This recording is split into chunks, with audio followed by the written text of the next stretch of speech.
ஸ்ரீகுருப்யோ நமஹ. வேயுரு தோழி பங்கன் விடமுண்ட கண்டன் மிக நல்ல வீணை தடவி மாசரு திங்கள் கங்கை முடிமேல் அணிந்து என் உளமை புகுந்த அதனால் ஞாயிறு திங்கள் செவ்வாய் புதன் வியாழன் வெள்ளி சனிப்பாம்பு இரண்டும் உடனே ஆசரு நல்ல நல்ல அவை நல்ல நல்ல அடியார் அவர்க்கு மிகவே எல்லாமல்ல அம்மையப்பனாக விளங்கக்கூடிய சொர்ணாம்பிகை அம்பா சமேத பீமீஸ்வர பெருமானுடைய திருவடிகளையும் ஆதித்யாய சோமாய மங்களாய புதாய குரு சுக்கர சனீபியஸ்ச ராகவே கேதவே நமஹ ஆதித்யாதி நவகிரகங்களையும் என்னுடைய குருநாதரையும் என்னுடைய உபாசனை தேவதை அன்னை வாராகி அம்பாளுடைய மலரடிகளையும் பணிந்து உலகம் முழுவதும் வாழக்கூடிய அன்பு பக்தர்களே, அன்பு நேயர்களே, குரு பகவான் வக்ரகதி அடைகிறார். குரு வக்ரம். பொதுவாக குரு பகவான் சுபகிரகம் இல்லையா? நம்ம எல்லாருக்குமே தெரியும் குரு பகவான் சுபகிரகம். சுபகிரகம் சுபத்துவத்தோடு இருக்கின்ற பொழுது எப்பேற்பட்ட கஷ்டங்கள் இருந்தாலும், அது ஆணாக இருந்தாலும் பெண்ணாக இருந்தாலும், ஏதோ ஒரு வகையில் அவனை கட்டி காப்பாற்றி கைப்பிடிச்சி மேலே கொண்டு விட்டுருவார். சிக்கல்லாம் வரா மாதிரி இருக்கும், சிக்கல்லையே இருப்பாங்க, சட்ட சிக்கலில் போய் மாட்டிப்பாங்க. ஆனால் சம்மந்தமே இல்லாமல் ஏதோ ஒரு கிரகம் நல்ல கிரகம் பார்த்தது, சுப கிரகம் பார்த்தது அப்படின்னாக்கா நாம் எழுதி கொடுக்கலாம், இவர் நிச்சயமாக இந்த பிரச்சனையிலிருந்து காப்பாற்றப்படுவார். நம்ம சொல்லி அனுப்புவோம், ஜோசியர் சொல்லி அனுப்புவார். நீங்கள் நிச்சயமாக நல்லா இருப்பீங்க சார், இந்த பிரச்சனை நீங்கள் வெளியில் வந்துடுவீங்க சார், போங்க. அது என்றைக்குன்னு சொல்ல முடியாது, ஆனால் வந்துடுவீங்க. அப்போ சுபகிரகம் சுபத்துவத்தோடு இருக்கின்ற பொழுது அந்த ஜாதகன் காப்பாற்றப்படுகிறான். அது ஆணாக இருந்தாலும் பெண்ணாக இருந்தாலும், குழந்தையோ பெரியவங்களோ யாரோ ஒருத்தர். அதே கிரகம் வலுவிழந்தனா என்னங்க, அஸ்தங்கம், 0 ஆகிடுறது. அல்லது வக்ரமானால் 50% தான் வேலை செய்யும், அஸ்தங்கம்னா 0 ஆகிடும்.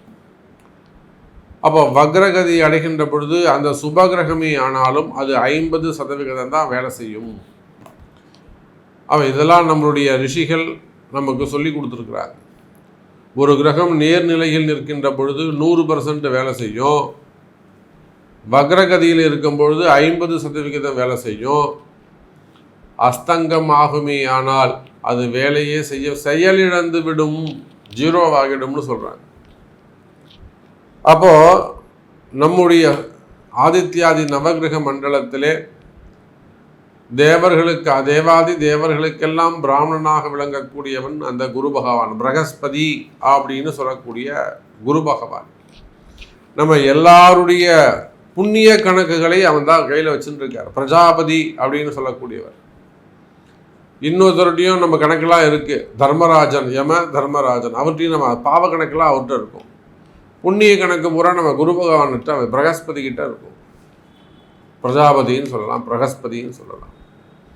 அப்போ நம்முடைய புண்ணிய கணக்குகளை எல்லாம் பார்த்து அதற்கு ஏற்ப பல நல்ல விஷயங்களை, பூர்வ புண்ணியத்தின்படி நல்ல பலன்களை, நல்ல பாக்கியங்களை எல்லாம் வாரி வழங்கக்கூடிய குரு பகவான் வக்ரம் அடைகிறார்.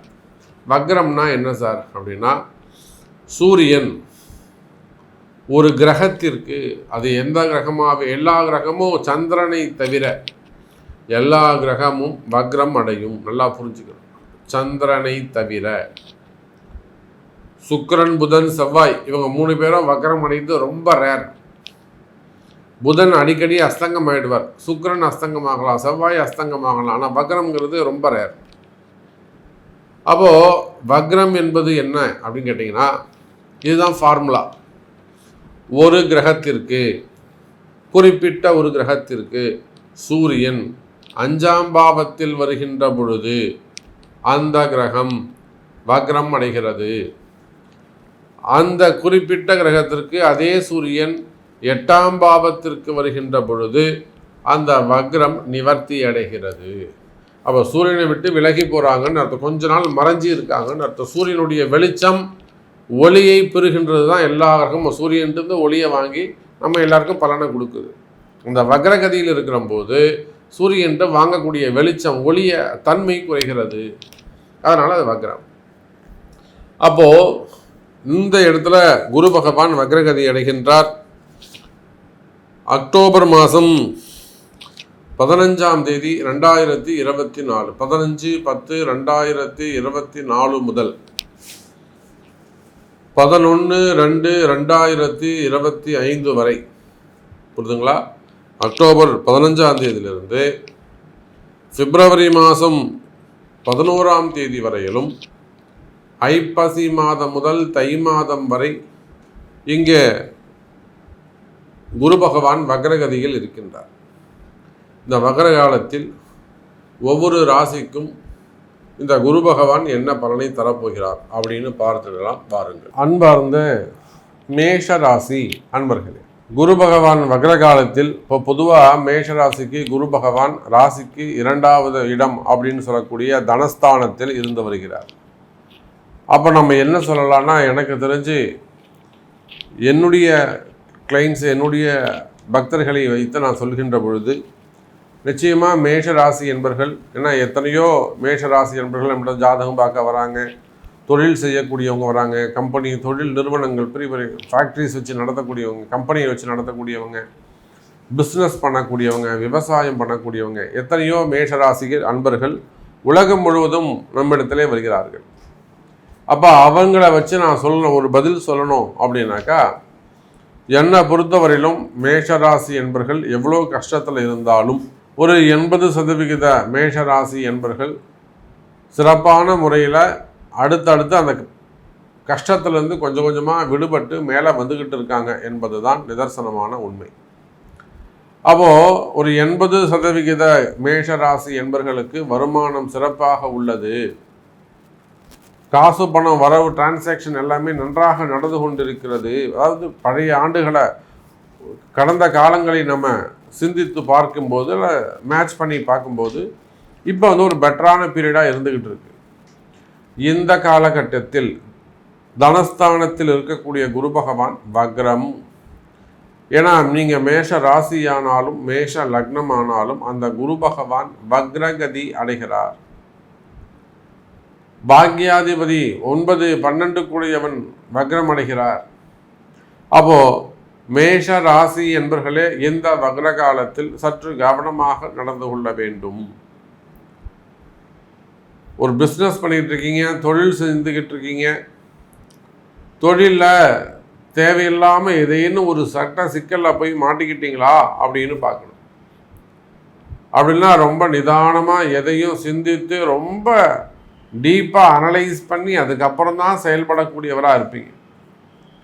எந்த ஒரு விஷயம் செய்தாலும், எந்த ஒரு வேலை செய்தாலும் ரொம்ப யோசித்து செய்யக்கூடியவராக இருப்பீங்க, சிக்கனமானவராக இருப்பீங்க, வீண் செலவு பண்ணாதவராக இருப்பீங்க. எப்படியோ போய் ஒருத்தட்ட காசு கொடுத்து மாட்டிகிட்டு இருப்பீங்க, ஒரு பிஸ்னஸ் ரீதியாக தான்.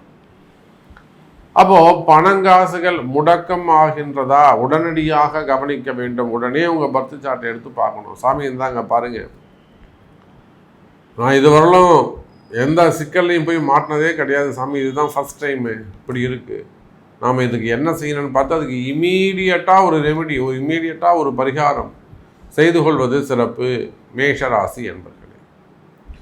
அப்போ தொழில் அமைப்புகளை பொறுத்தவரையிலே நீங்கள் எந்த தொழில் செய்பவராக இருந்தாலும் சரிதான், அது கோல்டு பிஸ்னஸாக இருக்கலாம், டெக்ஸ்டைல்ஸாக இருக்கலாம், தறி நெசவாளர்களாக இருக்கலாம், பருத்தி மில்லாக இருக்கலாம், பெரிய பெரிய மில்லுங்க வச்சு நடத்தக்கூடியவர்கள், அதே போல் கால்நடை பண்ணைகள், பெரிய கம்பெனிங்க வச்சு நடத்தக்கூடியவங்க, சிறு தொழில் நிறுவனங்களாக இருக்கலாம், உள்நாடு வெளிநாட்டு நிறுவனங்களாக இருக்கலாம், கம்பெனிஸாக இருக்கலாம், இண்டிவிஜுவலாக கம்பெனிகள் வச்சு நடத்தக்கூடியவர்களாக இருக்கலாம். அப்படி இல்லைனாக்கா வெளிநாடுகளில் கடைகள் ஒரு பிஸ்னஸ் பண்ணக்கூடியவங்களாக இருக்கலாம். அதே போல் ஹாஸ்பிட்டல்ஸ், டாக்டர்ஸ், மெயினாக டாக்டர்கள்லாம் இப்போது மேஷராசியாக இருப்பார்களே, ஆனால் ஒரு விதமான குழப்பம், ஒரு பித்து பிடிச்ச மாதிரி ஒரு டிப்ரெஷன். அவங்க டாக்டர் தான், ஆனால் அவங்களுக்குமேவும் ஒரு ஸ்ட்ரெஸ்ஸோ இல்லை ஒரு மனக்குழப்பமோ இருந்து கொண்டிருக்கும்.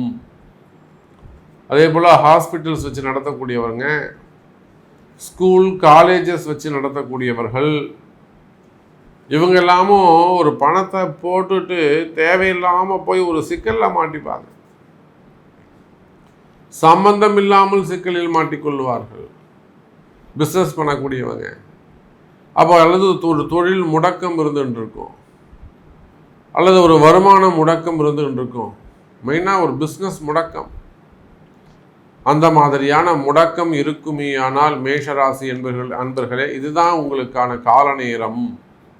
இதோ உங்களுக்கான அறிவிப்பு வருகின்றது. இப்போ உடனடியாக உங்களுடைய பிறப்பு ஜாதகத்தை கொண்டு இந்த குரு வக்ர காலத்திலாவது அந்த வக்ர நிவர்த்தி மற்றும் அந்த முடக்கு சரி பண்ணுறதுக்கு, தொழில் முடக்கம் சரி பண்ணுறதுக்கு என்ன உண்டோ அதற்கான பரிகாரங்களை கண்டறிந்து உடனடியாக செய்து கொள்வீர்களே ஆனால் இந்த குரு வக்ரம் உங்களுக்கு சிறப்பை தரக்கூடியதாக இருக்கும் மேஷ ராசி என்பர்களே. இதே போல தான் குடும்ப பெண்கள் மற்றும் குடும்பம் செய்யக்கூடிய ஆண்களோ பெண்களோ யாராக, பெரியவங்களாக இருக்கலாம், சின்னவங்களாக இருக்கலாம், ஏதேனும் பணங்காசு கொடுத்து ஏமாறுதல், ஒரு இன்ட்ரெஸ்ட்டுக்கு ஆசைப்பட்டு கொடுத்துருக்கலாம், ஒரு ஹெல்பிங் மைண்டில் கொடுத்துருக்கலாம், அல்லது வேறு ஏதேனும் ஒரு தொழிலுக்காக கொடுத்துருக்கலாம், அல்லது வேலை வாய்ப்புகளுக்காக கொடுத்துருக்கலாம். அப்போ பணங்காசுகள் கொடுத்து ஏமாந்திருப்பீர்களே ஆனால், வராத பணங்காசுகள் இருக்குமே ஆனால் கவலை வேண்டாம் எனதருமை மேஷ ராசி அன்பர்களே. வராத பணங்காசுகள் வந்து சேரும், அதை வாங்கிறதுக்கு வழிவகை உண்டு, கவலை வேண்டாம். பணங்காசுகள் வந்து சேரும்.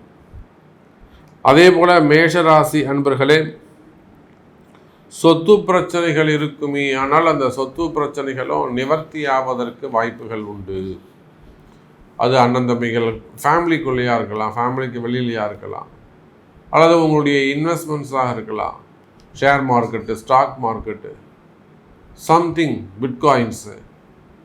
இது இல்லாமல் அசட்ஸ் சம்மந்தப்பட்ட வம்பு வழக்குகள், சொத்து சம்பந்தப்பட்ட பிரச்சனைகள், அது அங்க பங்காளிகளாக இருந்தாலும் உடன் பிறந்தவர்களாக இருந்தாலும் சித்தப்பா பிரிப்பாவானாலும் சொத்து பிரச்சனைகள் இருக்குமே ஆனால் அந்த பாகப்பிரிவினைகள், அதே போல் பிள்ளைகள் ஏமாற்றுதல், அண்ணன் தம்பிங்க பிரச்சனை, அப்போ இந்த அதாவது வழிகள், போக்குவரத்து வழி சம்மந்தப்பட்ட பிரச்சனைகள், அல்லது இதெல்லாம் கோர்ட்டு கேஸில் இருக்க சாமி நமக்கு ஜெயிக்குமா அப்படின்னு கேட்டாக்கா, இந்த வக்ர காலத்தில் உங்களுக்கு சாதகமான தீர்ப்புகள் வருவதற்கு வாய்ப்புகள் உண்டு மேஷராசி அன்பர்களே. அதே போல் குடும்ப பிரச்சனைகள், இடதோஷங்கள், நிறைய குடும்பத்தில் அல்லது நிறைய பூமியில் நம்ம அந்த இடதோஷ நிவர்த்தியை செய்து தருகின்றோம். ஒரு குடும்பம் வளர்ச்சியே அடைய மாட்டேங்குது, ஒரு குடும்பம் பாதிக்கப்படுது, அடுத்து அடுத்து அடுத்து அந்த குடும்பத்தில் ஒரு வீண் செலவு அல்லது ஒரு உடம்பு சரியில்லாமல் போகிறது, மாற்றி மாற்றி ஒரு சின்ன பொண்ணு பெரிய பொண்ணு, அடுத்த பையன், அப்பா அம்மா எல்லாரும் அடுத்தடுத்து ஆஸ்பத்திரி, ஆப்ரேஷனு, வீடே ஒரு சுபிக்ஷம் இல்லாமல் இருக்குது, ஒரு வளர்ச்சி அடையாமல் இருக்குது, குடும்பம் ஒரு சூன்யம் வச்ச மாதிரி இருக்குது சாமி. அந்த மாதிரி ரொம்ப கஷ்டப்படக்கூடிய, அப்படி இல்லைனாக்கா நல்ல ஃபேமிலியாக இருக்கும், உயர்ந்த குடும்பமாக இருக்கும், சௌகரியமாக கௌரவமான குடும்பமாக இருக்கும், சமுதாயத்தில் சொசைட்டியில் பேரை சொன்னாலே எல்லாரும் கையெடுத்து கும்பிடக்கூடிய அற்புதமான ஒரு குடும்பமாக இருக்கும். அந்த குடும்பத்துக்கு திருஷ்டி படுற மாதிரி ஏதேனும் ஒரு கௌரவ குறைச்சல் ஏற்படும். இப்போ அந்த மாதிரியான கடுமையான சூழ்நிலைகள் இருக்குதுன்னு வச்சுக்கோங்களேன். அப்போ அந்த மாதிரியான பிரச்சனைகள் கூட இந்த வக்ர காலத்தில் சரியாவதற்கு வாய்ப்புகள் உண்டு. அப்போ இதுக்கெல்லாம் உங்கள் பிறப்பு ஜாதகம்தான் பேசும். அப்போ பிறப்பு ஜாதகத்தை கொண்டு இதுக்கு என்ன செய்யணுமோ அதை கண்டுபிடிச்சி செய்வீர்களேயானால், ஏன்னா ஏற்கனவே ஒரு துன்பத்தை, ஒரு கஷ்டத்தை நீங்கள் அனுபவிச்சுட்ருக்கீங்க. ஒரு துன்பம், ஒரு கஷ்டம், ஒரு பிணி, ஒரு நோய் உங்களை விட்டு போக மாட்டேங்குதுன்னா அது இந்த மாதிரி கிரகங்கள் வக்ர காலத்தில் இருக்கின்ற பொழுது அந்த பிணி விலகுவதற்கு வாய்ப்புகள் உண்டு மேஷராசி என்பர்களே. அதோடு மட்டுமல்ல, ரொம்ப நல்லபடியாக போயிட்டுருக்கு, எல்லாமே சௌரியமாக இருந்துகிட்ருக்கு. அப்போ நீங்கள் புதுசாக முதலீடு செய்யக்கூடிய விஷயங்களை சற்று சிந்தித்து செயல்பட வேண்டும். அதே போலத்தான் வேலை வாய்ப்புகளை பொறுத்தவரையில் நிறைய இடமாற்றங்கள் இருக்க போகுது. ஜாப் சேஞ்சஸ், அப்படி இல்லைன்னா டிரான்ஸ்ஃபர்ஸ், இது நிறைய நடக்க போகுது. அது நீங்கள் கவர்மெண்ட் ஜாபாக இருந்தாலும் ப்ரைவேட் ஜாப் ஆனாலும், உள்நாடாக இருந்தாலும் வெளிநாடாக இருந்தாலும். இப்போ வெளிநாட்டில் நம்ம நிறைய பேர் வேலை இல்லாமல் வராங்க, நம்மக்கிட்ட பரிகாரம் செய்கிறாங்க. ஒரு 2 மாதம் 3 மாதத்தில் வேலை கிடச்சிருது. அப்புறம் திரும்பவும் படிப்படியாக அங்கேருந்து நாளைக்கு அவங்க முன்னுக்கு வராங்க.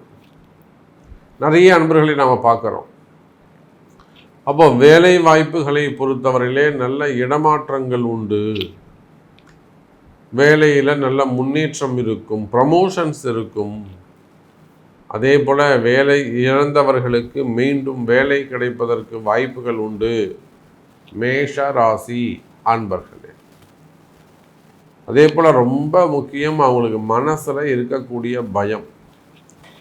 அப்படி உங்களுக்கு மனசில் ஏதேனும் ஒரு பயம் இருக்குமே ஆனால், இதை தொடர்ந்து பயம் இருந்துக்கிட்டே இருக்கு சாமி, ஏதோ ஒன்று இருக்குது, அந்த மாதிரி மனசில் பயம் இருக்குமே ஆனால் அந்த பயங்கள் விலகுவதற்கு வாய்ப்புகள் உண்டு. அல்லது தொடர்ந்து ஒரு நோய்படுத்தி எடுக்குதுங்க சாமி, தொடர்ந்து நோய்படுத்தி எடுக்குது அப்படின்னா அந்த நோய் விலகுவதற்கு நீங்குவதற்கு வாய்ப்புகள் உண்டு. மேஷ ராசி அன்பர்களே, இதே போலத்தான் திருமண யோகங்கள் இருக்குது, குழந்தை பாக்கியங்கள் இருக்குது, அல்லது மறைமுகமான பிரச்சனைகள், செய்வினை கோளாறுகள், இந்த மாதிரி நிறைய சப்ஜெக்ட்ஸ் இருக்குது. எல்லாத்தையுமே நாம் ஒரு 10 நிமிஷத்தில் சொல்லிட முடியும் அப்படின்னாக்கா நிச்சயமாக இல்லை. அப்போ இந்த மேஷராசி என்பவர்களே, இந்த குரு பகவானுடைய வக்ர காலத்தில் உங்கள் ஜாதகத்தில் குரு வக்ரம் என்று இருக்குமே ஆனால் நிச்சயமாக ஒரு சில நல்லது உங்களுக்கு நடக்க போகுதுன்னு அர்த்தம். யாருடைய ஜாதகத்தில் எல்லாம் குரு பகவான் வக்ரமாக இருக்கின்றாரோ அவங்களுக்கெல்லாம் ஒரு நன்மை நடக்கும். அதுவே குரு இயல்பான சூழ்நிலையில் இருக்கிறார் அப்படின்னாக்கா அவங்களாம் சற்று கவனமாக இருக்க வேண்டும். அப்போ இந்த குரு வக்ர காலத்தில் எனக்கு இந்த சப்ஜெக்ட் நடக்குமா, எனக்கு வேலை கிடைக்குமா, எனக்கு தொழில் அமையுமா, எனக்கு கடன் அடையுமா, எனக்கு நோய் குறையுமா, குடும்பத்தில் மகிழ்ச்சி வருமா, திருமணம் நடக்குமா, குழந்தை பிறக்குமா, இதை போல் உங்களுடைய கஷ்டங்கள் என்ன, உங்களுக்கான என்ன மாதிரியான மாறுதல்கள் உங்களுக்கு தேவைப்படுகிறது என்பதை உங்களுடைய பிறப்பு ஜாதகத்தை கொண்டு தொடர்பு கொள்ளுங்கள் என்பதை தெரிவித்துக் கொண்டு மீண்டும் வேறு அற்புதமான பதிவில் உங்களை சந்திக்கிறேன். நன்றி, நமச்சிவாயம். ஜெய் வராகி, ஜெய் ஜெய் வராகி.